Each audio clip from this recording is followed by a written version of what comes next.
네, 신고가를 계속해서 내고 있지만 약간은 불안한 감이 또 느껴지고 있는 다음 주 어떻게 준비해야 될까라는 생각 아마 많이 하고 계신 지금 타이밍이 될 것 같아요. 저희 빅피처 주목해 주세요. 네, 최태규 전문가 함께 하겠습니다. 전문가님 어서 오십시오. 네, 반갑습니다. 네.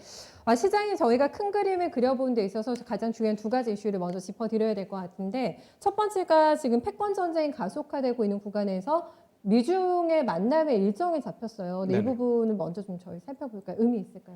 네. 네, 굉장히 중요하죠. 어찌 보면 시장의 변곡점이 될 수도 있는 8월 15일일 것 같습니다. 네. 결국 다음 주 주말이면 어느 정도 이제 방향이 나올 것 같은데, 자, 일단 시장의 가장 큰 불안 요인은 제가 봤을 때 두 가지라고 보고 있습니다. 첫 번째는 지금 시장이 너무 조정이 없어요. 조정 없이 가파르게 올라가다 보니까 이러한 부분이 좀 불안스럽고요. 두 번째는 결국 이러한 미중 간의 갈등 그 중심에 있는 8월 15일 날 고위급 회담 여기에서 우리가 이제는 좀 어느 정도 방향을 잡아야 될 것 같은데 그렇다고 하면 결국 그 두 정상 그 고위급 회담에서 어떠한 문제들이 불거질 수 있는지 그러한 부분만 우리가 체크해 본다면 또 우리가 확인할 수 있을 것 같은데요. 일단 첫 번째는 거기서 가장 중요한 걸 결국 무역 합의입니다. 과연 무역 합의에 대해서 잘 진행하고 있느냐?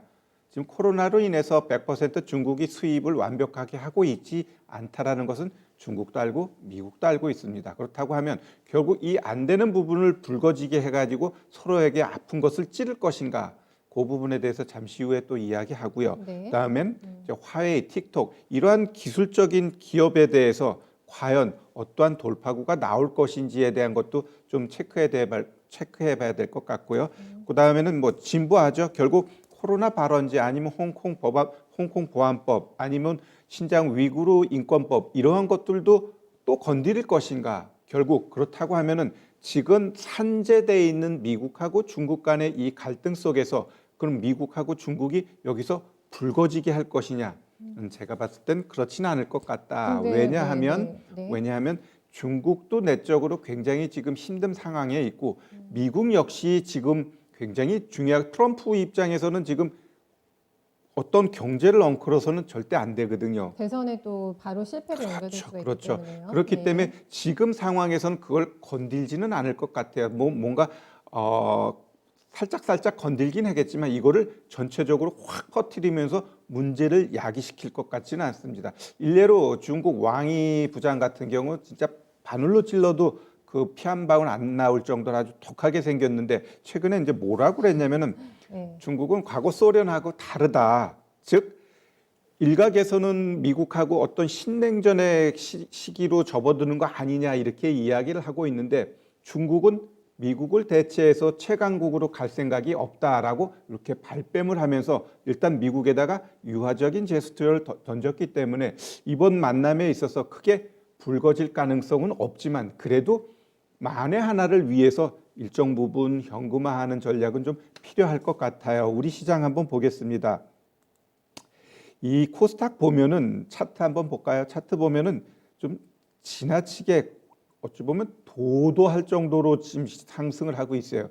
일정 부분 좀 조정도 주면서 올라가야지 좀 숨가쁜 것도 좀 쉬면서 갈 텐데 네. 진짜 이렇게 가게 되면 진짜 딱 부러지게 돼 있거든요. 그렇다고 하면 저는 8월 시장을 전강후약이라고 했습니다. 그러면은 다음 주 주말 이후는 전 후반으로 접어드는데 거기서 또 하나 우리가 짚어봐야 될 부분은 공매도에 대해서 세 가지 안이 나왔는데 3개월 연장, 6개월 연장 해제하면서 일부 종목에 대해서만 묶자라고를 했는데 제가 봤을 때 그러면은 주말에 미중 간의 갈등이 크게 문제없이 시장의 상승의 동력이 이어지게 되면 아마 세 번째 항으로 갈 것 같고요. 즉 해제하는 쪽으로 갈 텐데 만약에 미중 간의 갈등이 조금 티격하면서 시장이 급락 나오게 되면 네. 3개월이나 6개월 연장 가능성도 없지 않아 있습니다. 그래서 네. 주말에 있는 그 미중 간의 그 협상 이거를 우리가 좀 한번은 짚어보고 시장에 대응해야 될 것 네. 같습니다.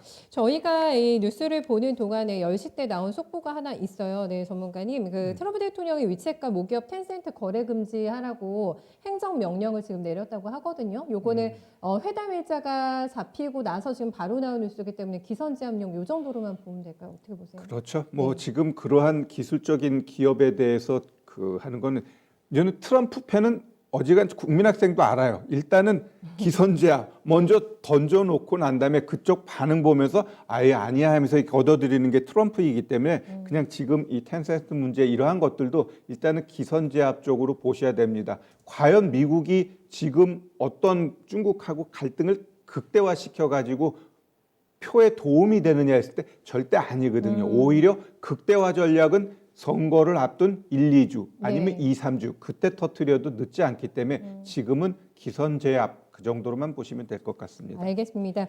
굳이 본인한테 득대할 게 없는데 문제를 더 크게 키우지는 않을 거다. 네, 이렇게 예상해주고 있고요. 네, 일단 다가오면서 조금 더 회담 분위기나 어떤 중요한 내용들 조금 잡힐 것 같아가지고 그 부분에 시장에 어떤 영향을 미칠지 저희가 다음 주 넘어가서 조금 더 체킹해 드려야 될 것 같아요. 두 번째 이슈는 오늘 또 화제가 되고 있는 게 여행과 항공주들이 움직인다. 대한항공도 실적이 잘 나오긴 했습니다만은 당장 이동은 안 하더라도 일단은 여행을 조금 권고하는 분위기로 진행이 되고 있다는 거는 의미가 조금 있을까요, 전문가님? 글쎄요, 참 이 미국에서 여행 금지 해제 카드를 썼는데 제 입장에서는 제정신인가라고 한번 의문을 던져주고 싶어요. 강하게 멘트를 주셨어요. 왜냐하면 네. 지금 유럽 같은 경우도 지금 어, 코로나가 확산세가 이어지고 네, 있고 네, 네. 제가 항상 이야기하지만 일본은 이제 시작이에요. 예, 걔네는 검사를 완벽하게 하고 있지 않기 때문에 이제 시작이야. 그냥 우리나라만 봤을 땐 어느 정도 안정되는 것 같지만 코로나에 있어서는 미국은 오명국입니다. 어찌 보면 세계 최악의 코로나를 겪고 있는 나라가 미국인데 거기다 대놓고 여행을 풀었다라는 건 결국 자기 생각만 하는 겁니다. 자기 대선을 위해서 국민들은 희생해. 난 그렇게 생각돼요. 네. 근데 또 국민들 의식도 마찬가지예요. 마스크 쓰는 걸 굉장히 싫어하고 그게 뭐 범죄인 것처럼 뭐 데모하고 이러는데 네. 그건 서로 이제 꿍짝이 맞으니까 그게 트럼프 역시 여행 금지 이런 것들이 먹혀 들어가는 겁니다. 그러니까 어찌 보면 사고의 차이, 방식의 차이인데 그러면 이런 여행 이 해제가 과연 이들에게 실질적으로 수혜가 되느냐 했을 때 그거는 아닙니다. 아니고 다만 일정 부분 워낙 바닥권에서 종목들이 움직이는 거는 지금 시장의 흐름이기 때문에 그 정도로 보셔야 될 것 같고 그러면 종목들을 하나하나 보면 그럼 뭐 여행주의 가장 대표인 하나투어를 먼저 그렇죠. 보시면은 네. 자 61 이평선 위까지 올라가서 윗골이 달았습니다. 그러면 이 종목은 제가 봤을 때 추가적인 상승 나와요. 일단 단기 목표는 오늘의 고점은 결국은 일주일이 걸릴지 2주일이 걸릴지 모르지만 올라간다라고 보시면 됩니다. 왜냐하면 일정 부분 이렇게 바닥권에서 저점 높이면서 한번 쏴주고 거래 나온 거는 오늘 조정은 들어오고 또 얘가 음봉이 나오면 조금 시간은 걸리지만 결국은 오늘의 고점까지는 올라가는 게 요즘 흐름의 흐름이기 때문에 결국 오늘 고점 보시면서 하나투어는 목표가 잡으시면 될 것 같고요. 그게 한 4만 원 단으로 보시는 게 맞으세요? 4만 원 그렇죠. 초반대? 조금 그 예. 위까지 보시면 될 것 같고요. 네. 그렇다고 하면 대한항공은 아예 이제 제가 이야기를 안 하는데 어차피 대한항공은 오늘 갭 떠놓고 음봉 나왔습니다. 뭐 좋은 뉴스도 하나 있어요. 화물쪽 특화하면서 흑자 전환했다라는 건 분명히 좋은 뉴스이지만 그쵸. 일단 단기적으로 좀 강하게 올라갔으니까 좀 네, 조심하고 그러면 결국 여행을 풀게 되면은 수혜받는 건 결국 면세점하고 카지노 쪽이거든요. 카지노 면세점. 예, 그러다 네. 보니까 오늘 이들이 좀 강하게 올라갔는데 대표적인 게 이제 파라다이스입니다. 자, 네. 파라다이스도 보면은 아까 그 종목보다는 낫죠. 아직 윗꼬리는 안 달았는데 이것도 오후까지는 봐야겠지만 일단 파라다이스 오늘 장대 양봉 나오면서 거래 나왔다라는 건 이 종목도 추가적인 상승 어느 정도 볼 수 있을 것 같고요. 일단 3인방이 있으니까 그다음에 이제 GKL입니다.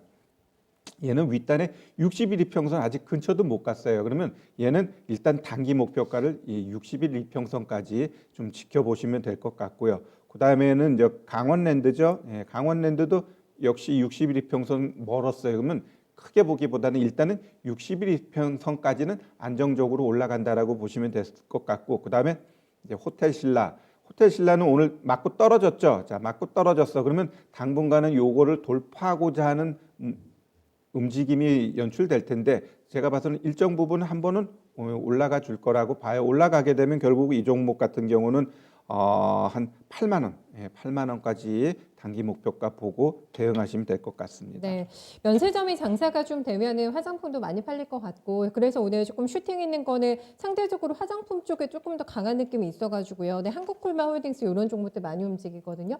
화장품주는 지금 앞서 말씀해주신 그런 전략과 조금 다른 결로 가도 될지요? 화장품주. 화장품은 가는 종목은 엄청나게 갑니다. 지금 네. 제가 한 몇 주 전부터 이야기한 게 화장품에서 선수 들어온 종목은 이차환불이에요. 이차환불 차트 보시면 아시겠지만 시세 가장 강하다는 걸 그렇게 표현해 주신 거죠? 네네, 일산분? 지나치게 지금 올라가고 있고 좀 자꾸 이제 윗단에서 이제 윗골이 나오고 윗골이 나오고 이러한 부분은 살짝 부담이 돼요. 그러면 그 하단에 있는 종목들은 오히려 이것은 다르게 이제 좀 올라가는 종목들도 많이 있거든요. 이거는 그제 신고가가 났고요. 한불은. 그렇죠, 그렇죠. 예, 예. 그래서 이런 종목보다는 오히려 이제 그 밑에 있는 종목들을 한번 봐야 될 텐데 한번 볼까요? 클리오라는 종목. 얘는 오히려 어때요? 정반대잖아요. 61 이평선 밑에 있어. 근데 61 이평선이 하향하니까 좀 올라가기는 좀 어려울 것 같고요. 반면에 이제 코리아나 보면은 이런 애들은 어때요? 일단 위에 있으면서 한번 가겠다 그러자. 그러면 여기 한번 크게 쐈던 5,920원이죠. 요거 목표가가 잡고 이런 건 가면은 충분히 뭐 1, 2주 안에 여기까지는 시세가 나올 수 있다라고 보여집니다. 네, LG생활건강도 신고가하고 바싹 다가서 있는데요. 네, 이쪽도 조금 지켜보시면서 큰 수익은 아니더라도 그래도 이제 바닥은 조금 벗어나는 정도 차원에서 움직임 보시면 괜찮을 것 같아요. 다음은 매각건과 관련해서 두산인프라코 주인이 이제 나타날 것 같다라는 뉴스들이 많이 나와가지고 현대가 눈독을 완전히 들이고 있다고 하더라고요, 전문가님. 네.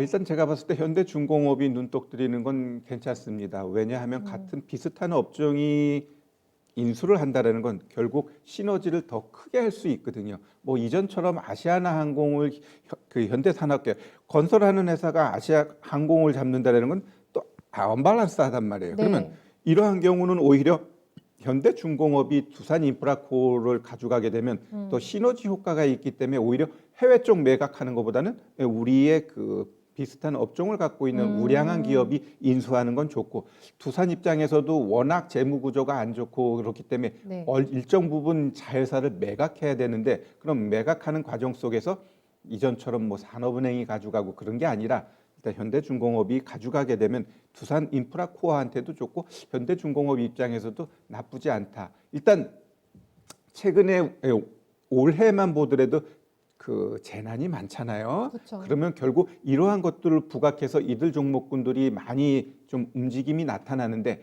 앞으로도 자연재해는 지속적으로 더 크게 발생되면 발생됐지 줄어들지는 않을 것 같아요. 그러면 인프라도 계속 하니까요, 투자를. 그렇죠. 예. 그렇다고 하면은 과거에 뭐 조선주들처럼 뚝뚝뚝뚝뚝 떨어지는 업황이 아닌 이런 장비 쪽 같은 경우는 오히려 꼭 언택트가 아니더라도 이쪽은 굴뚝이지만 성장성이 있어 보인다라고 저는 생각합니다. 그러면 이 두산인프라코 일단 실적은 안 좋아요. 작년보다도 조금 안 좋지만 결국 새로운 기업에 대한 인수 그리고 지금 갖고 있는 그 재난에 대한 복구 기대감 그리고 앞으로도 나타날 수 있는 미래에 대한 재앙의 개선 업황 이런 걸 다 복합적으로 봤을 때 네. 일단 두산인프라코어는 중장기적으로도 충분히 올라갈 수 있어요. 다만 차트상으로 오늘 고점 만들고 음봉 나왔기 때문에 또 이런 종목은 어때요? 일주일, 이주일 조정 나오게 돼 있습니다. 이 보시면 아시겠지만 고점 나오고 한 달 조정 주고 또 올라가고 또 2주 조정 주고 오늘 갭 떴기 때문에 여기서 쫓아가면 또 2, 3주 아니면 또 한 달 고생할 수 있어요. 그러니까 우리가 지혜롭게 막 급등 나왔을 때 쫓아가지 마시고 네. 눌렸을 때 쫓아가는 게 네. 바람직합니다. 네, 어쨌든 인수설이고 이게 조회 공시 들어가서 오늘 오후 6시까지 현대중공업 지주 측에서 답변 나올 예정이니까요. 이 부분까지 확인해 보시면서 방금 주신 전략 포인트 기억하시면 될 것 같아요. 큰 그림 그려주세요. 전문가님. 네, 일단 한 템포 쉬는 것도 전략이다. 그냥 계속 가는 게 아니고 주식이라는 건 매매했으면 한번 쉬면서 뒤를 한번 뒤돌아보고 다시 전략을 짜는 것도 중요한데 지금 그리고 다음 주가 그러한 시점이 아닌가 생각돼서 한 템포 쉬는 것도 전략이다 이렇게 제시하겠습니다. 더 멀리 뛰기 위한 숨고르기 기억할게요. 전문가님. 네네네. 네, 말씀 잘 들었습니다. 고맙습니다. 네, 감사합니다.